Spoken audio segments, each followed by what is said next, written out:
Wala na. Dagdag na. Dagdag na naman sa wifi. Wala na may wifi. Dagdag sa kahit ng wifi. Yung wifi, wala kang bayad yung wifi. Sabi yung cellphone, wala nang wifi.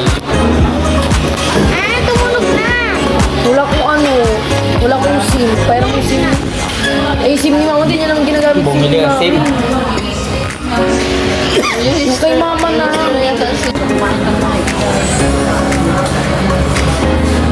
Yan, nakakain na siya sa Jollibee niya.